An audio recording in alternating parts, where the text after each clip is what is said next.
Hi guys, I just wanted to give you a quick tutorial on how we're going to be using Google Calendar in the classroom this year. If you are a Titan, then chances are most, if not all of your teachers are using Google Calendar to post their classwork, their homework. You can find attachments to your handouts and rubrics. Sometimes there's websites they want you to check out. But all of this important information that your teachers want to share with you will be through Google Calendar. Now what you need to do is set up your personal Google Calendar. So I'm going to walk you through that process real quick. The first thing you want to do is make sure that you're signed in. So when you go to Google Calendar, just make sure that you use your Palisades username. And if it asks for an email, it's your username at palisadessd.net. And that you also use your regular 4-digit password that Palisades gave you. All right, so then you get into Google Calendar. And what I want you to think of this as is your personal, customizable calendar that is just for you. So you need to set it up to work for you. Now, if you look, it's blank slate. I took you back to April just so that you can see what this looks like when it's actually being worked on. I'm making this video right now at the end of July, so there's not a lot of teachers posting things. So we went back in time to April. And you don't see anything right now. I'll explain why. Over here, this is like your dashboard. You'll see this mini calendar. I close it to get it out of my way. And then you see my calendars and other calendars. My calendars are all of the calendars that you want to create to work for you. So if you are super duper organized like me, one calendar doesn't cut it. I want a calendar, here if you look at it, I want a personal calendar for my appointments and other events going on in my world. I want one for my birthdays and anniversaries. I want one for my professional world. I want one for my social studies classes. I want one for my middle school team. And this way I can organize all of these things in one place.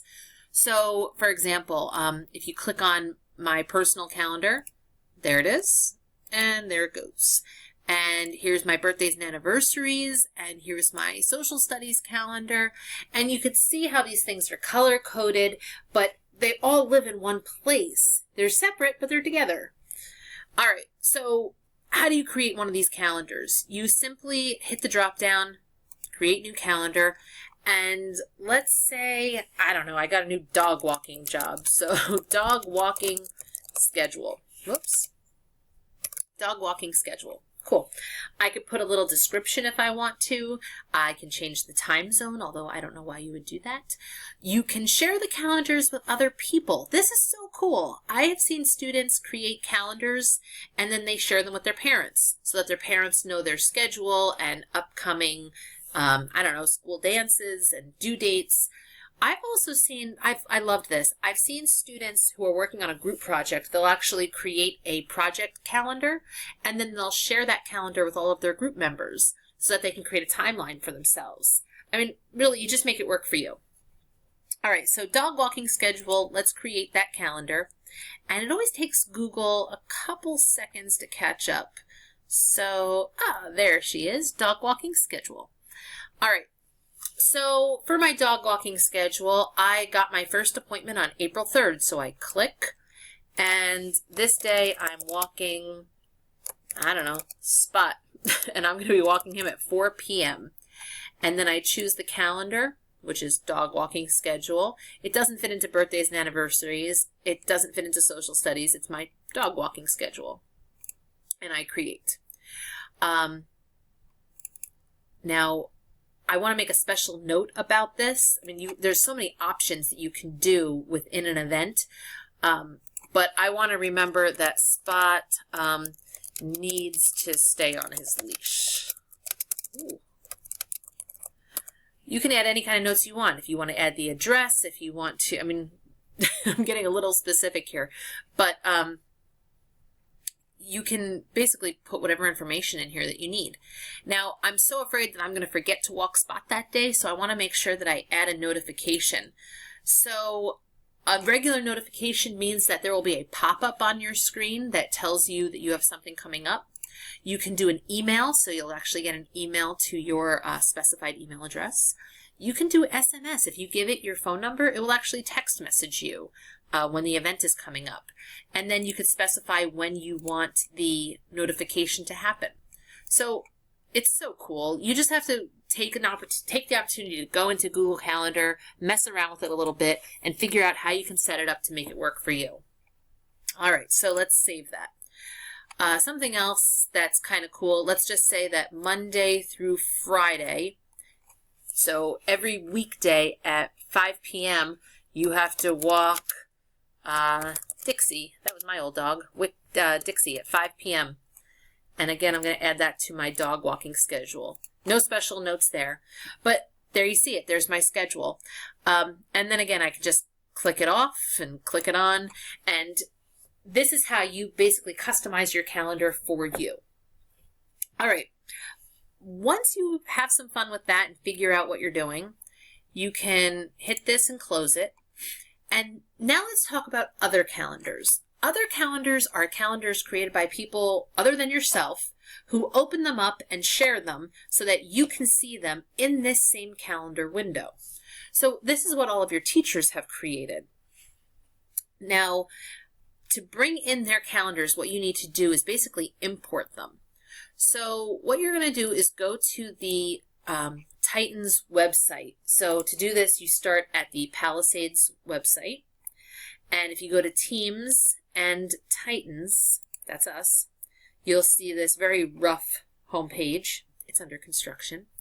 And then if you go to Technology and Google Calendars, you'll see some information on how we're using Google in the classroom, some information on how to sign into Google, and a Titans Google Calendar directory.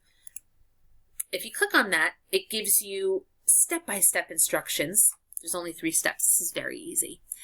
On how to set up your calendar with your teacher's coursework. So, I don't know, let's say, for example, you have Ms. Arlia for science. You don't have Ashton, you do not have Como, you do not have Jacoby, so you don't need their links. You need to take your schedule, find your teachers on this list, and focus on their URLs. So here's Ms. Arlia's science URL.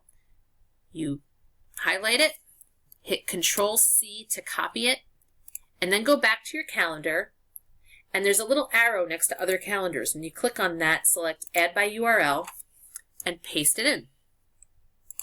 Add calendar. And you also have,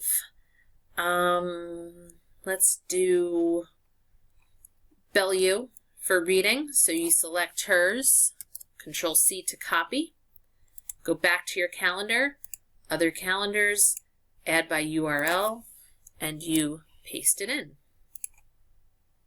So now you can't see anything right away, but if you click on other calendars, now I'm warning you, I have every calendar in here, you'll see any calendar that you bring in by that URL will be listed here under other calendars. I have access to all of these people's calendars. I can't modify them or edit them in any way, but I can see them. So let's see, we added Ms. Arlia before. And if you click on her and turn her calendar on, now you can see all of her homework for the month. So you know that on Sunday, you have to walk Spot, but you also have homework due. So when's it due? Monday, April 4th. I'm going to make sure that I do my homework before I have to walk Spot at 4 o'clock. So what is it exactly? What is the homework? If you click on it and you hit more details, you can see she says read and complete pages 110 to 117. This will be due on Monday. So she gives you all the information that you need. Let's turn on Mrs. Bellew. Let's see. So she's reading. Where's Mrs. Bellew? There she is. Mrs. Bellew's reading. Bellew reading all period. What does hers say? Oh, no additional details. That's okay. Her subject says it all.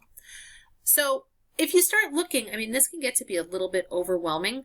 So there's different views. You can look at it by day. So here's April 1st, 2nd, 3rd. There I'm walking Spot. You can look at it for the week. You can look at it for the month, which is what I really like. And then, oh, I should show you this. On the 5th, you'll see there's 2 events, but then it says 2 more. So if you click on it, there's the 2 more that are hidden from view. But a lot of our middle schoolers like this agenda view because it resembles an assignment book. You could see each day what are all of the things that are going on in your different classes. So again, I encourage you to really sit down and play with this a little bit, get your schedule, import your teacher's calendars, and then just come see me if you have any questions. It should be pretty easy, but it's the first time you're doing it. So like I said, if you have any trouble, come see me or one of your other teachers, and we'll get you all set up. So I hope you take the time to explore this and find a way to make it work for you. Good luck. Bye.